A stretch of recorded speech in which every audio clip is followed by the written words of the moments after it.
اعلی حضرت مفتی اعظم حجت الاسلام بریلی تجھے سلام۔ السلام علیکم ورحمۃ اللہ تعالی وبرکاتہ۔ مرکز اہل سنت جامعہ رضویہ منظر اسلام کے یوٹیوب چینل ہم سبق درس نظامی میں آپ کا خیر مقدم ہے۔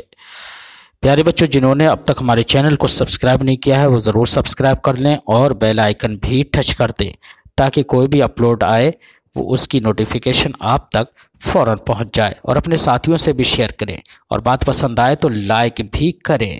اب آپ کے سامنے شرح تہذیب کی تلخیص جو امداد اللبیب لفہم التہذیب کے نام سے ہے، اس کتاب کو پڑھائیں گے مفتی محمد قمر صاحب۔ آپ ان کو بغور سماعت فرمائیں۔ بسم اللہ الرحمن الرحیم۔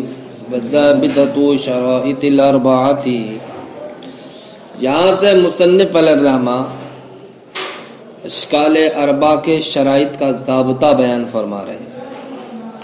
ماقبل میں آپ نے اشکال اربع کو ان کے شرائط کے ساتھ ملاحظہ کیا، اشکال اربع کو شرائط کے ساتھ، ہر ایک شکل اپنے اندر کچھ نہ کچھ شرائط رکھتی ہے، یہ آپ نے جانا ماقبل میں۔ ہر ایک کے اعتبار سے علیحدہ علیحدہ تو ان کو سمجھنا آسان ہے کہ صاحب شکل اول کے نتیجہ دینے کی شرط یہ ہے کہ کیا ایجاب صغرا، صغرا کا موجبہ ہونا، کبرا کا کلیہ ہونا، ٹھیک، علیحدہ علیحدہ ایک ایک شکل کے طور پہ تو آپ کو شرائط ذہن نشین ہو جائیں گے، لیکن جب چاروں شکلوں کے شرائط جمع ہوں گے تو اب ذہن میں خلجان پیدا ہو جائے گا، نہیں ہو جائے گا، کس طریقے سے محفوظ رکھو گے آپ۔ تو یہی آسانی پیدا کرنے کے لیے مصنف علیہ الرحمہ ایک ضابطہ بیان کر رہے ہیں۔ اس ضابطے میں آپ کو یہ ہر شکل کے اعتبار سے علیحدہ علیحدہ شرائط ذہن میں نہیں رکھنا ہے، بلکہ ضابطے کے دو امر ذہن میں رکھ لو گے، تمام شرائط خود بخود ذہن میں آ جائیں گے۔ سمجھ گئے؟ تو اب ایسے دو امر پیش کرنے جا رہے ہیں کہ جو دو امر اشکال اربع کے تمام شرائط کو شامل ہوں گے، اشکال اربع کے تمام شرائط کو شامل ہوں گے۔ اولاً یہاں پر شارح ضابطے سے مراد کیا ہے اس کی مراد کو واضح فرمائیں گے۔ ضابطے کے دو معنی یہاں پر بیان فرمائے ہیں۔ ایک ضابطے کا معنی کیا ہے؟ ضابطہ اس امر کو کہتے ہیں کہ جب آپ اس کی رعایت کریں ہر قیاس حملی میں تو وہ جناب والا ضرور نتیجہ دے، وہ قیاس حملی ضرور نتیجہ دے۔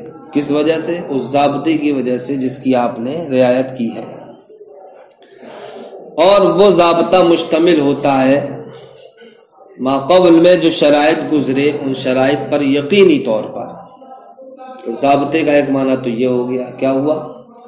ضابطہ وہ امر ہے جب آپ اس کی رعایت کریں کسی قیاس حملی میں تو وہ قیاس حملی ضرور نتیجہ دے، اور وہ مشتمل ہوتا ہے اشکال اربع کے شرائط پر یقینی طور پر۔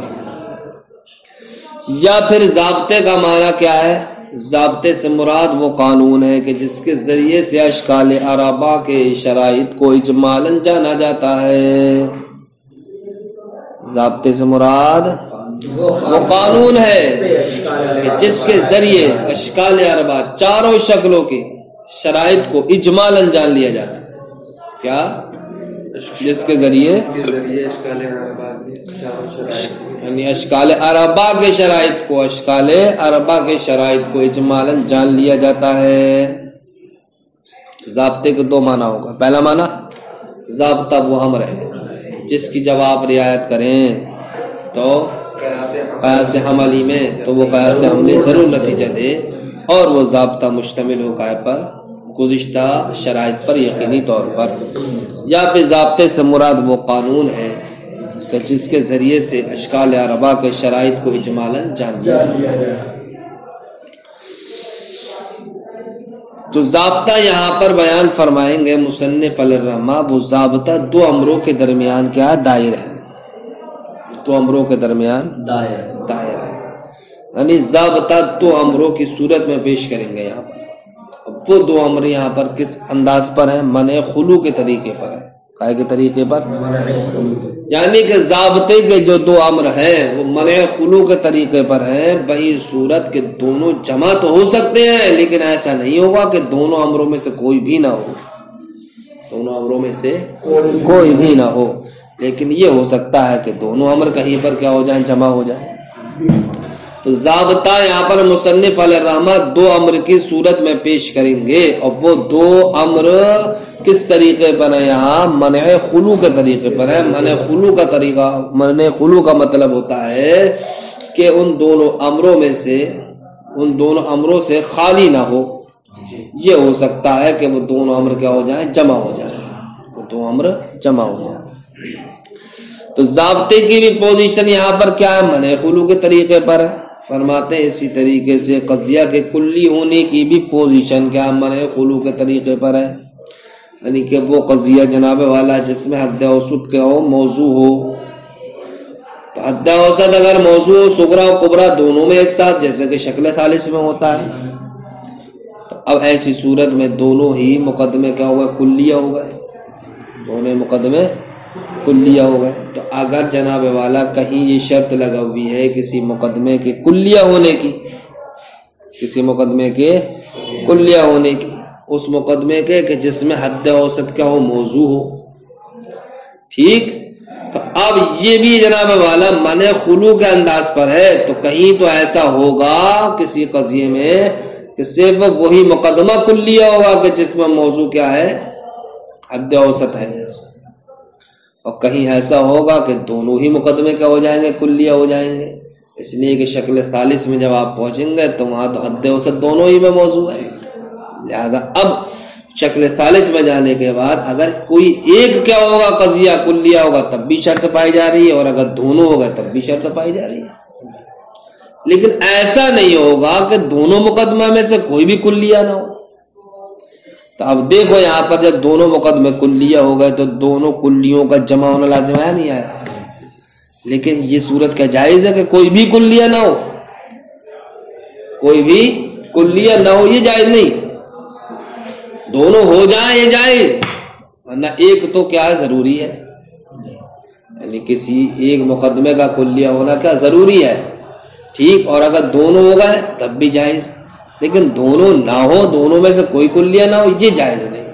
تو دیکھو کسی قضیے کا کلیہ ہونے کی جو شرط لگائی گئی ہے یہ بھی منع خلو کے طریقے پر ہے، یعنی کہ دونوں ہی مقدمے کلیہ ہو جائیں تو چل جائے گا، جمع ہوگا نہیں ہوگا یہ، لیکن دونوں میں سے کوئی بھی کلیہ نہ ہو یہ نہیں چلے گا، مطلب یعنی ان میں سے کسی ایک کے کلیہ ہونے سے بھی خالی ہو جائے تو یہ جناب والا درست نہیں ہے۔ جس طریقے سے یہ ضابطہ جو دو امروں کی صورت میں پایا جا رہا ہے اس کا انداز یہاں پر منع خلو کے طریقے پر ہے، اسی طریقے سے قضیے کے کلیہ ہونے کا بھی انداز منع خلو کے طریقے پر ہے کہ ہو سکتا ہے کہیں پر دونوں قضیے کلیہ ہو جائیں لیکن ایک کا تو کلیہ ہونا کیا ضروری ہے، اور یہ ایسا نہیں ہے کہ جناب والا کوئی بھی قضیہ کلیہ سے خالی ہو جائے، تو یہ قضیہ کا کلیہ ہونا یہ بھی منع خلو کے طریقے پر ہے۔ اسی طریقے سے جناب والا اس ضابطے میں ایک چیز ذکر کریں گے کہ حد اوسط اصغر سے ملاقات کریں، حد اوسط اصغر سے ملاقات کریں، تو حد اوسط اصغر سے ملاقات کریں یہ بھی منع خلو کے طریقے پر ہے، یعنی کہیں تو ایسا ہوگا کہ دونوں مقدموں میں یہ چیز جمع ہو جائے گی، ٹھیک، ورنہ تو ایک مقدمے میں ضرور یہ چیز جمع رہے، ایک مقدمے میں ضرور حد اوسط اصغر سے ملاقات کرے، یہ ضرور ہونا چاہیے، لیکن ایسا نہیں ہے کہ کسی بھی مقدمے میں حد اوسط اصغر سے ملاقات نہ کرے۔ اسی طریقے سے جناب والا اصغر کیا ہو، اکبر پر محمول ہو، یہ جو ضابطے میں ذکر کیا جائے گا یہ بھی منع خلو کے طریقے پر ہے۔ تو اب کہیں ایسا تو ہو سکتا ہے کہ دونوں مقدمے میں جناب والا کیا ہو جائے، اصغر اکبر پر محمول ہو جائے، لیکن ایسا نہیں ہوگا کہ کسی بھی مقدمے میں اصغر اکبر پر محمول نہ ہو۔ ابھی تمام باتیں آپ سمجھ لو گے جب ضابطہ ذکر کیا جائے گا۔ ابھی انہوں نے اس بات کو سمجھانے کے لیے کہ ضابطہ یہاں جو دو امر کی صورت میں پایا جائے گا اس کا یہاں پر تحقق منع خلو کے طریقے پر ہے، تو صرف ضابطے ہی کا ہی نہیں ہے منع خلو کے طریقے پر، انہوں نے چند صورتیں اور دکھا دی، قضیے کے کلیہ ہونے کا بھی طریقہ یہاں پر کیا منع خلو کے طریقے پر ہے، اور حد اوسط کی اصغر سے بالفعل ملاقات کا طریقہ بھی کیا ہے منع خلو کے طریقے پر ہے، اسی طریقے سے حد اصغر کے اکبر پر محمول ہونا یہ بھی منع خلو کے طریقے پر ہے۔ منع خلو کا مطلب یہ ہے کہ جمع تو ہو سکتا ہے لیکن ان سے خالی ہونا کیا ہے محال ہوتا ہے۔ شرح الضابطۃ للاشکال الاربعۃ، اشکال اربعہ کے ضابطے کی وضاحت۔ ضابطہ کس کو کہتے ہیں؟ سب سے پہلے اشارے ضابطے کی وضاحت کر رہے ہیں۔ ضابطہ الامر الذی اذا راعیتہ فی کل قیاس حملی کان منتجا، ضابطہ وہ امر ہے جب آپ اس کی رعایت کریں گے کسی بھی قیاس حملی میں، کانا منتجن تو ضرور وہ قیاس حملی نتیجہ دے گا، ومشتملا علی الشرائط السابقۃ، اور وہ ضابطہ مشتمل ہوگا گزشتہ شرائط پر جزمن یقینی طور پر، اب القانون یا پھر ضابطے سے مراد وہ قانون ہے الذی یعرف منہ شرائط الاشکال الاربعۃ اجمالا، کہ جس سے اشکال اربعہ کے شرائط اجمالا جان لیے جاتے ہیں۔ ضابطے کے دو معنی ذہن نشین ہو گئے۔ وعلم، آپ جان لیجیے، ان هذه الضابطہ، کہ یہ ضابطہ مرددۃ بین امرین، یہ دائر ہے دو امروں کے درمیان، علی سبیل منع الخلو، منع خلو کے طریقے پر، یعنی کہ ضابطہ دو امروں کی صورت میں پایا جائے گا لیکن وہ دو امر کی پوزیشن کیا ہے؟ ان کی پوزیشن ہے منع خلو کے طریقے پر، کہ دونوں امر جمع ہو سکتے ہیں اور لیکن دونوں امروں سے خالی نہیں ہوگا، دونوں امروں سے خالی نہیں ہوگا۔ فَيَجُوزُ اجتماع الامرین، تو دونوں امروں کا جمع ہونا تو جائز ہوگا، وَلَا يَجُوزُ الْخُلُوُّ عَنْهُمَا، لیکن ان دونوں سے خالی ہونا جائز نہیں ہوگا۔ وَكَذَا كُلِّيَّةُ قَضِيَّةٍ، اسی طریقے سے معاملہ جناب والا قضیے کی کلیہ ہونے کا ہے کہ موضوع حال اوسط، کے جس کا موضوع کیا ہو؟ حد اوسط، جس کا حد اوسط کیا ہو؟ موضوع ہو، یعنی کہ یہ ذکر کریں گے کہ اس قضیے کا کلیہ ہونا کہ جس قضیے میں حد اوسط کیا ہو؟ موضوع ہو، جس قضیے میں حد اوسط کیا ہو، تو یہ بھی معاملہ منع خلو کے طریقے پر ہے۔ کہیں ایسا ہو سکتا ہے کہ دونوں ہی مقدمے کلیہ ہو جائیں گے، نہ ایک تو مقدمہ کلیہ ہونا ہی چاہیے، لیکن ایسا نہیں ہوگا کہ دونوں میں سے کوئی بھی کلیہ نہ ہو۔ ان کان الاوسط موضوعا فی الصغرى والکبری معا، تو یہ وہ صورت دکھا رہے ہیں کہ جہاں پر حد اوسط کیا ہے؟ موضوع ہے، صغرا و کبرا دونوں میں ساتھ ساتھ، لہذا صغرا و کبرا دونوں ہی کلیہ ہو جائیں گے۔ کما فی الشکل الثالث، جیسا کہ شکل ثالث میں جازہ کلیۃ المقدمتین، ویسی صورت میں دونوں مقدموں کا کلیہ ہونا جائز ہوگا۔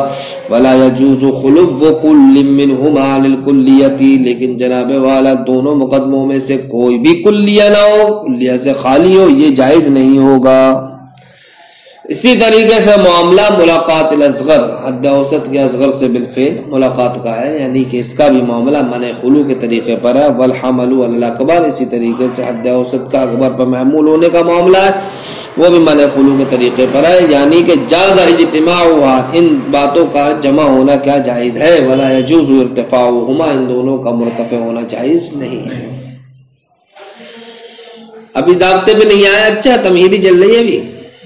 ولا ينبغي ان يغيب عن النظر ان الاوسط في الشكل الاول محمول في الصغرى وموضوع في الكبرى، یہاں سے شارح ابھی ضابطے کی تمہید مانتے ہوئے اشکال اربعہ کی پہچان پھر ذہن نشین کرانا چاہتے ہیں کہ اشکال اربعہ کی پہچان کا دار و مدار کا ہے پتہ؟ حد اوسط پر۔ تب بتاؤ بھئی شکل اول میں حد اوسط کہاں ہوتا ہے؟ صغرا میں محمول کی جگہ، کبرا میں موضوع کی جگہ۔ شکل ثانی میں کہاں ہوتا ہے؟ دونوں میں محمول کی جگہ۔ شکل ثالث میں کہاں ہوتا ہے؟ دونوں میں موضوع کی جگہ۔ شکل رابع میں کہاں ہوتا ہے؟ صغرا میں موضوع، کبرا میں محمول کی جگہ۔ ولا ينسبی، مناسب نہیں ان یغیب عن النظر، کہ نظروں سے غائب ہو جائے، ان الاوسط، یہ بات کہ حد اوسط فی الشکل الاول، شکل اول میں محمول فی الصغرى، صغرا میں محمول ہوتا ہے، وموضوع فی الکبرى، اور کبرا میں کیا ہوتا ہے؟ موضوع ہوتا ہے، وفی الشکل الثانی، اور شکل ثانی میں جناب والا حد اوسط محمول فیہما، صغرا و کبرا دونوں میں کیا ہوتا ہے؟ محمول ہوتا ہے، وفی الشکل الثالث موضوع فیہما، اور شکل ثالث میں حد اوسط دونوں میں موضوع ہوتا ہے، ہے. وفی الرابع موضوع فی الصغرى ومحمول فی الکبریٰ، اور شکل رابع میں سے صغرا میں موضوع ہوتا ہے اور کبریٰ میں محمول ہوتا ہے. کبریٰ میں کیا ہوتا ہے صاحب؟ محمول ہوتا ہے.